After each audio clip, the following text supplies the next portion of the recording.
we are all affected by 5 factors. The first is environment. The second is events. The third is knowledge. The fourth is results. And the fifth, and often overlooked factor that affects our lives is our view of the future. Our dreams. Of all these 5 influences, make sure your dreams are the greatest influence on your daily decisions and activities. Put another way, make sure that the greatest pull on you is the pull of the future. For your dreams to greatly influence you, for the future to pull you, your future must be well planned. There are 2 ways to face the future. One is with apprehension, the other with anticipation. Guess how many people face the future with apprehension? Why? They don't have it well designed. And without really thinking about it, they have probably bought someone else's view of how to live. You will face the future with anticipation when you have planned a future you can get excited about, when you have designed your future results in advance. In this way, the future will capture your imagination. It will exert an enormous influence on you. And to design your future, you must have goals. Well-defined goals are like a magnet. They pull you in their direction. And the better you have defined them, the better you have described them, the harder you work on them, the stronger they pull. And they pull you through all kinds of difficulties, too. Without goals, it is easy to let life deteriorate to the point where you're just making a living. It is not difficult to get trapped by economic necessity and settle for existence rather than substance. We all have a choice. We can either make a living or design a life. Now, we're going to take some time to actually start designing the next 10 years of your life. We're going to start setting your goals. Goal setting is one of the most important skills to develop if you want to design your future. I'm going to give you enough homework not only to keep you busy for the rest of your life, but also to help you create the kind of life you may have always dreamed about living, but never believed possible. So let's get on with it. The sooner you exert the discipline, the sooner you will be enjoying the results.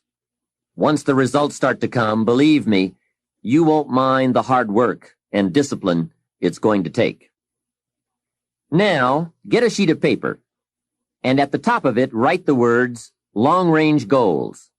I'm going to ask you some questions, and I want you to jot down the answers.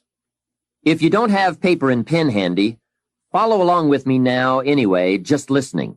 Then, later, listen again when you can write down your ideas. After I've asked the questions, which is the first part of this exercise, you can stop the tape and work on your answers. All right, let's start this exercise. The basic question you are going to answer is, what do I want within the next 1 to 10 years? I want you to take about 12 to 15 minutes and make a list of at least 50 things you want within the next 1 to 10 years. These are long-range goals.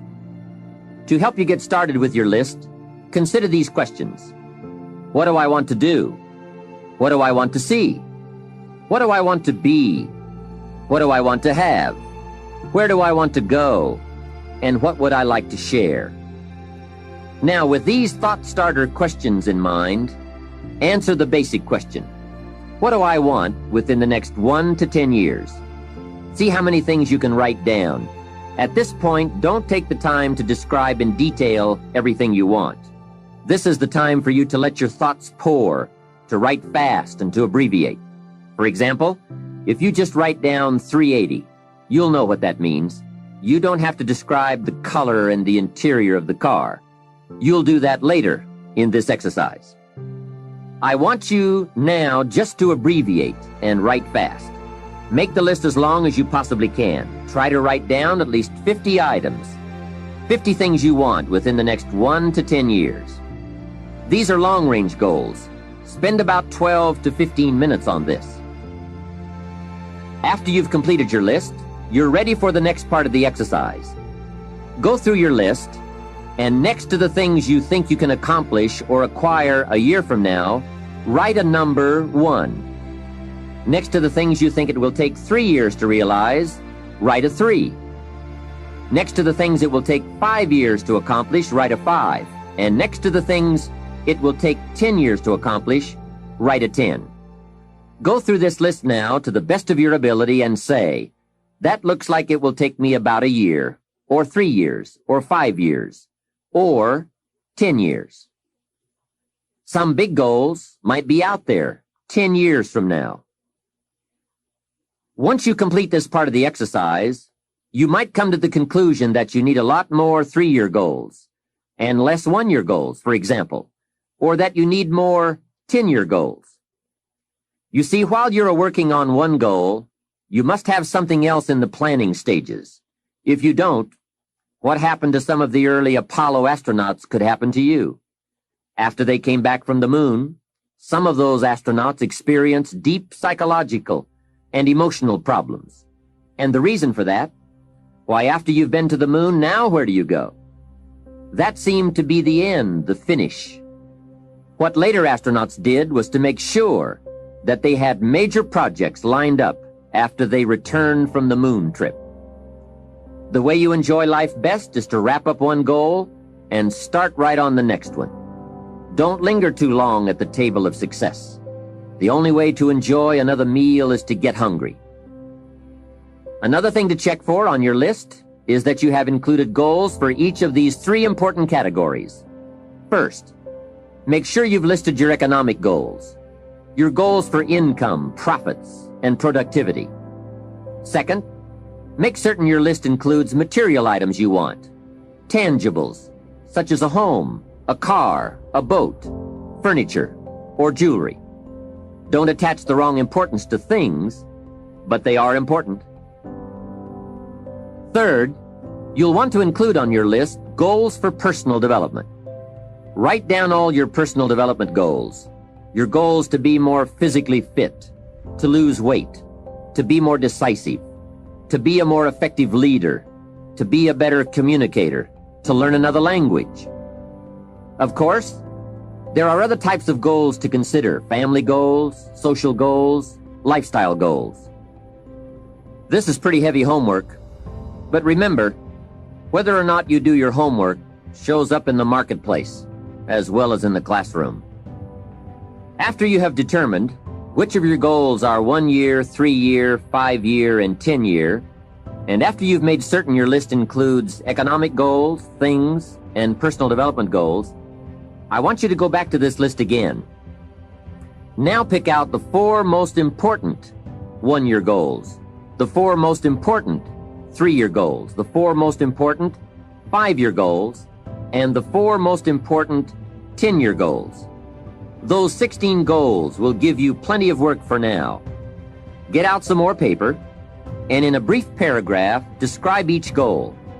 How high, how long, how much, what size, what model, what color, for example. Also describe why it is important to you.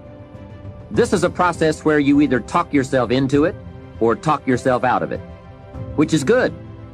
When you're unclear as to why something is important, usually you put only half-hearted effort into it. What you want is a powerful motivator, but the reason why you want it is an even more powerful motivator. It has greater pull. You may find that some of your goals you thought at first glance were important are not important after all. Do some reflecting, refining, and revising. The point is, right now, try to have approximately 4 1-year, 3-year, 5-year, and 10-year goals that you truly believe in, that inspire you, that you've sold yourself on. When these goals and the reasons you want to obtain them are each clearly described in a brief paragraph, transfer this information to a journal or some type of notebook that you can carry with you easily and refer to often. It's essential to set aside some time every week to review all of your goals, to rearrange them, redo them, restructure them, to add goals, or to tear up the whole list and start over. Goal setting is not something you do just once. It's a continual process. Also, you must constantly check your progress toward your goals. You don't want to fall too far behind on, or worse, lose sight of, your important goals. Now, just as important as your long-range goals are your short-range goals. Your goals for tomorrow, next week, next month, 6 months from now. These are goals you can accomplish within the next year, the immediate future. We call these goals confidence builders. When you work hard, burn the midnight oil, and accomplish these little things, it builds your confidence to go for your long-range goals. Write down in your notebook or journal all the little things you would like to have or accomplish in the next year. How you set up this list is up to you. You might want to break it down by week or by month. Set it up in whatever way works well for you. Part of the fun of having a list is being able to check off something as obtained or completed. Every week, try to check off at least one thing on your list of short-term goals. And when you are able to check off something major, something on your list of long-range goals, celebrate. Make winning joyful. Congratulate yourself. It is very important to celebrate progress. We grow from two experiences. One is the joy of winning, and the other is the pain of losing. Here's what that also means. Make losing painful. Put it on yourself. If you set something up, fooled around, didn't pull it off, put it on yourself. And get around people who will help in this area. Hey, don't join an easy crowd. Go where the expectations are high, where the pressure to perform is high. It's how we grow. Here's a most important question to spend some time answering. What kind of person will I have to become to get all I want? Write down a few thoughts on that. Write down some skills you'll have to develop, for example, and some of the things you're going to have to learn. Just spend a little time writing a few sentences on this. What kind of person will I have to become to get all I want? The answer to this will give you some personal development goals. Remember that income does not far exceed personal development.